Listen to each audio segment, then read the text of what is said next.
El Tri se juega su futuro en Qatar. También, Morena no tiene los votos para la reforma electoral. Y la Suprema Corte valida a militares en seguridad pública. Es miércoles 30 de noviembre, yo soy Javier Garza, esto es Expansión Daily y nosotros estamos listos. Esto es Expansión Daily, lo que hay que saber. Un podcast de Grupo Expansión con Maca Carriedo y Javier Garza. Expansión Daily, lo que hay que saber.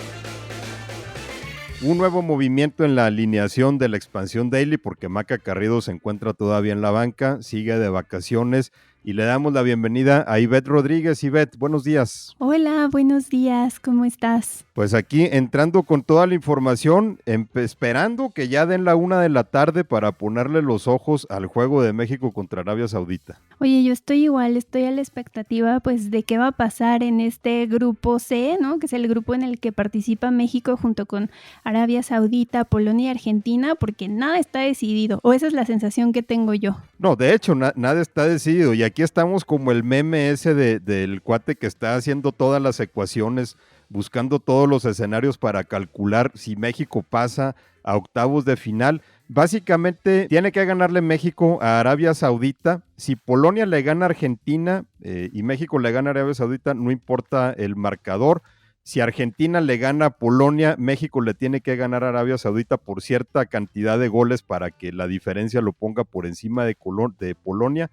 Pero si México empata o pierde, pues se acabó Qatar 2022. Oye, pero por lo menos el gol de la honra, ¿no? Porque si no, es que nos vamos a ir como uno de los 3 equipos sin meter un solo gol, además de Uruguay y Túnez. Sí, la verdad es que está escaseando México en los goles y eso es lo que necesita bastante el día de hoy. También en la Copa del Mundo, además de los partidos de fútbol, pues está pues, toda la polémica por las protestas. Ayer, por ejemplo, protestas contra el régimen iraní en el estadio en donde Estados Unidos le ganó a Irán.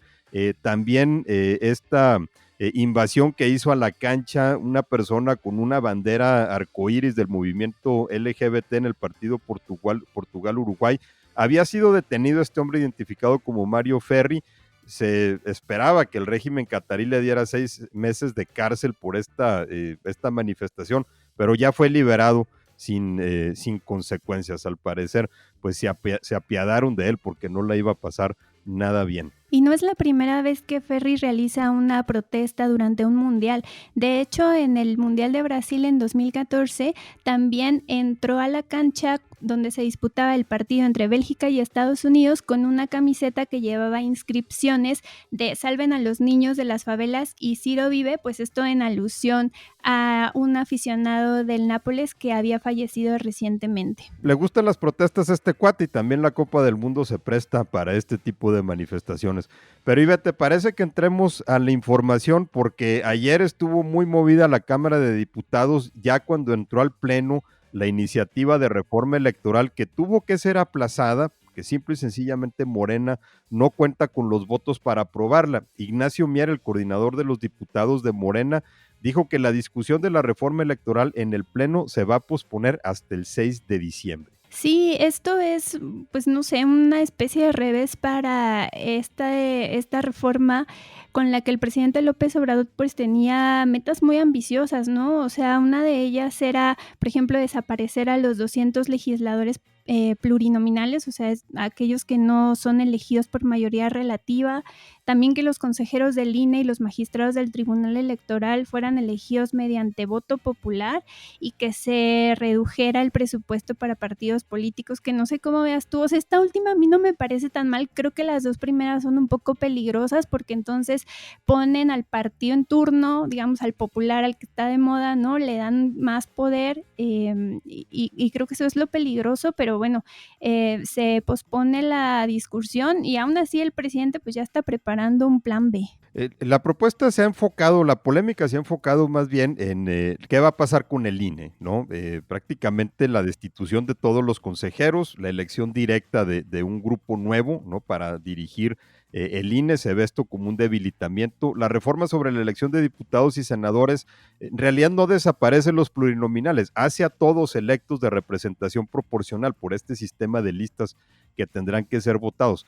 La reducción del financiamiento de los partidos parece ser que aquí fue uno de los puntos en los que ayer se especuló que el Partido Verde se le estaba rajando a Morena en la coalición, porque al parecer la razón por la que Morena pidió aplazar la votación no era porque no había podido rascarle algunos votos al bloque opositor de PRI, PAN, PRD, que al parecer ya se volvió a cuajar, sino porque el Partido Verde se le estaba yendo.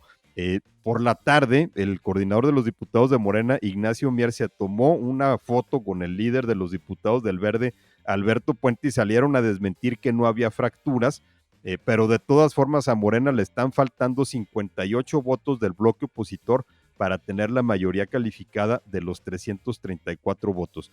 El presidente dice pues que su plan B obviamente no sería tan ambicioso, pero a final de cuentas, lo que Morena sí puede hacer, y ya lo está haciendo de hecho en el presupuesto, es secar al INE, simplemente quitarle los presupuestos si es que no puede desmantelarlo. Sí, el plan B, que sería reformar algunas leyes secundarias o reglamentarias, pues buscaría transformar el sistema electoral mexicano sin tocar la Constitución, aunque ya pues en varios medios se le han dado algunos calificativos a este llamado plan B, ¿no? Se le ha llamado plan sin dientes, plan descafeinado, porque al final pues reformar leyes secundarias no es lo mismo que cambiar la Constitución. Entonces pues se le acumulan los pendientes en el escritorio al presidente.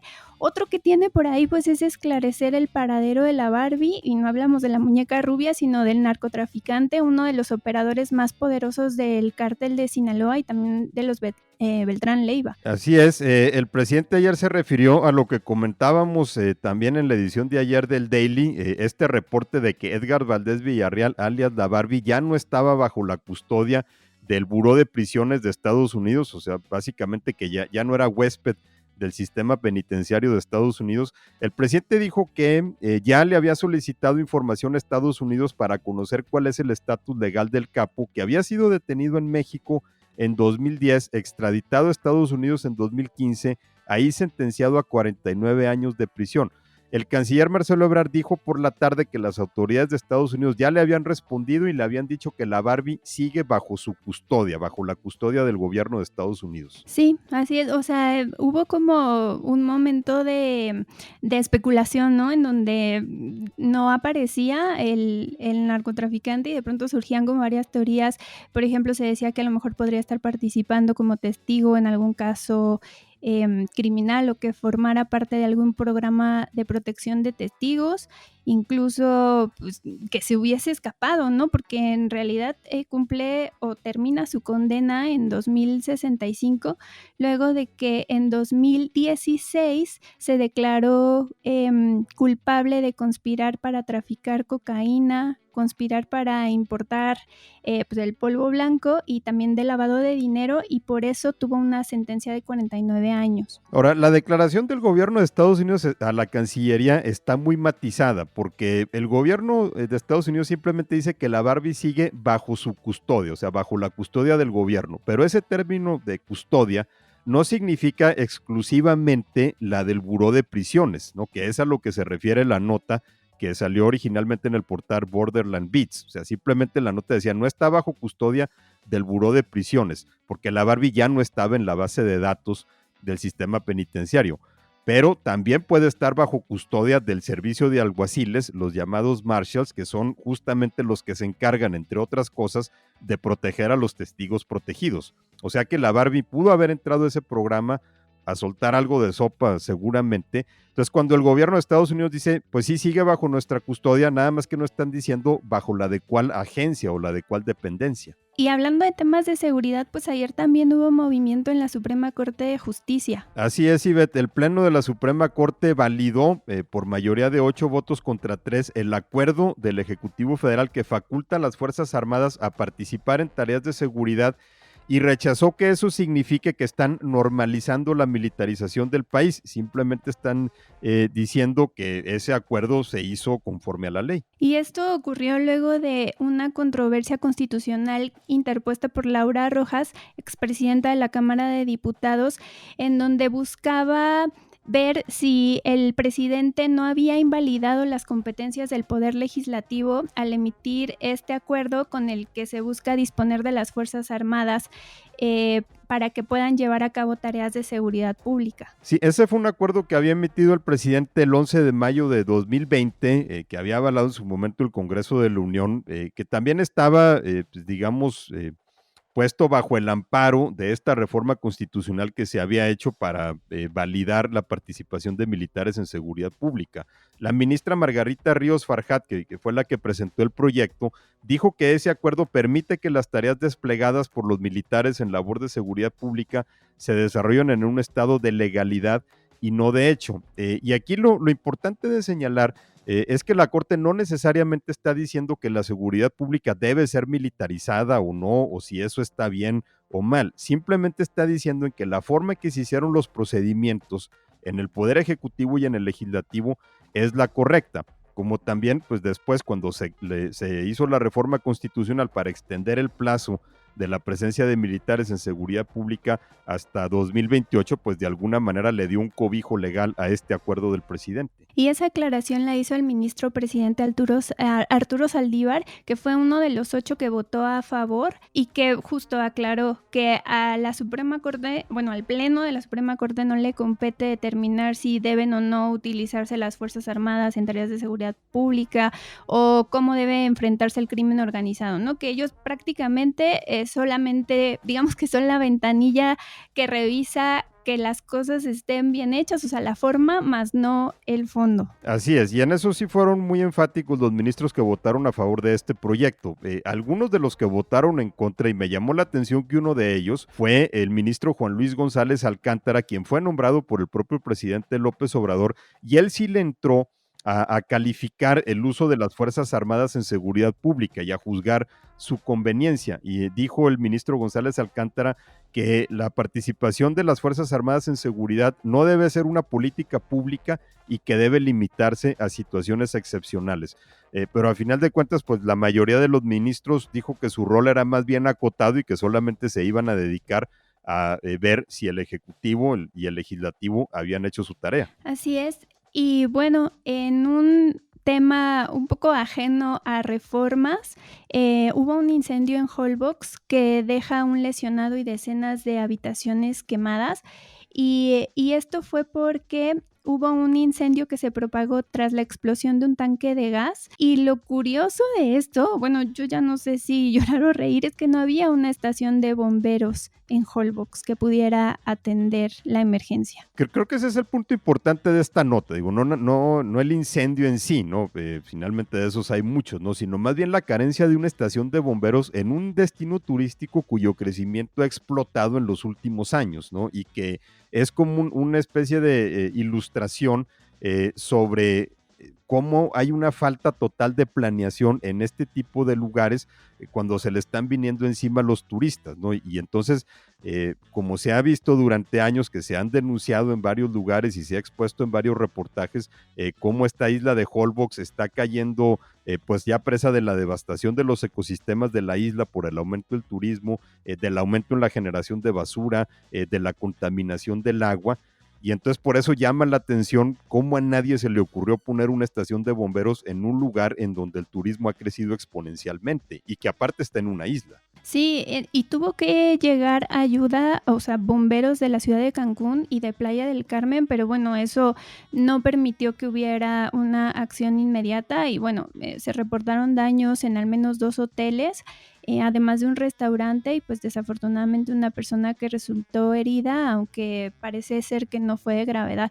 Pero como dices tú, es increíble que en esta isla pues no cuenten con la infraestructura necesaria, porque yo recuerdo hace algunos años que estuve por ahí, es que ni siquiera tienen, por ejemplo, servicio de drenaje. O sea, sí hay una infraestructura muy, muy deficiente que hace que haya, que sea fácil algunos desastres pues ya sean naturales como inundaciones o en este caso pues un incendio. Así es, y eso es lo que está pues generando también algunos riesgos al equilibrio ecológico en la zona. Ahora, también por razones ambientales las construcciones están hechas con material orgánico de ese lugar, pues lo que también facilita los incendios, ¿no? Por ejemplo, en las palapas.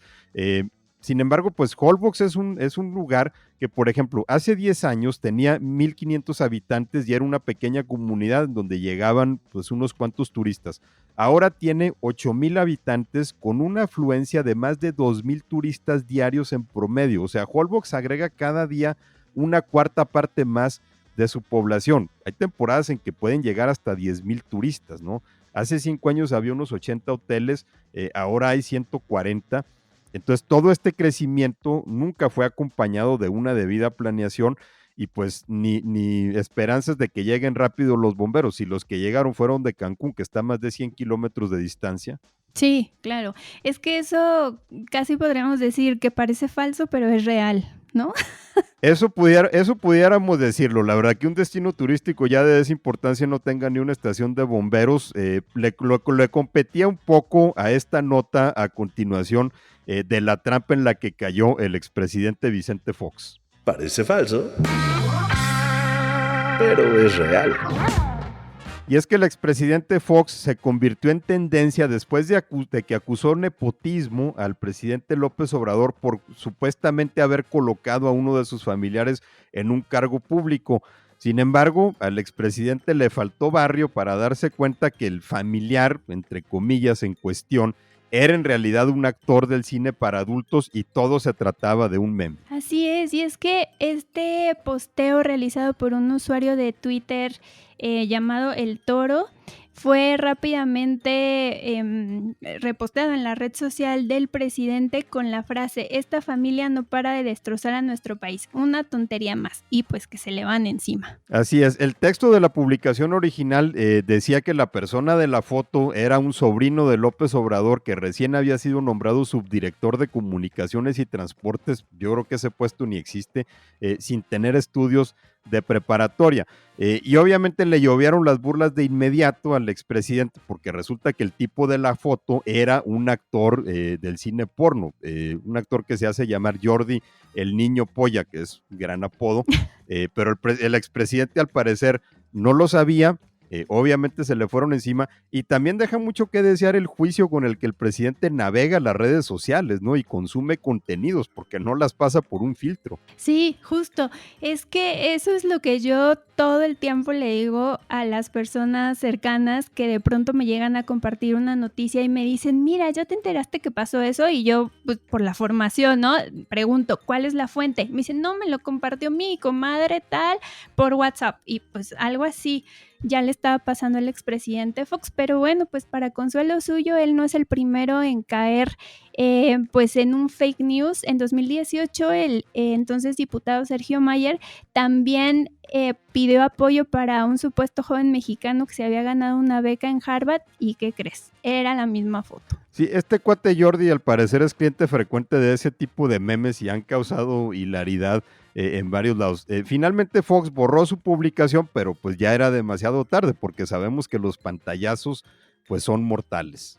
Así es, y pues bueno, ¿qué podemos decir? El único consejo que podemos dar es siempre verificar la fuente, porque ni siquiera la información que se postea en Twitter, que pudiéramos pensar que es a lo mejor la red social pues más seria, ¿no? Que de pronto hay personalidades de la vida pública que ahí dan información, pero ni siquiera queda exenta de fake news, así que siempre verifiquemos. Bueno, pues vamos a ver si el expresidente Fox aprende de esta experiencia para ya no estar posteando este tipo de cosas. Y vámonos, nos tenemos que ir a trabajar por lo menos hasta la 1 de la tarde, cuando vamos a ver qué le depara a México frente a Arabia Saudita. Bienvenida a la Expansión Daily. Muchas gracias, vámonos a ver qué tal y escúchenos el día de mañana. Mientras tanto, Ivette, ¿dónde te leemos? En Twitter me encuentran como @Ivette2 con número R, y también no dejen de consultar las plataformas de Expansión en digital, Expansión MX, y la revista, que la pueden descargar en la misma plataforma o comprarla en formato físico.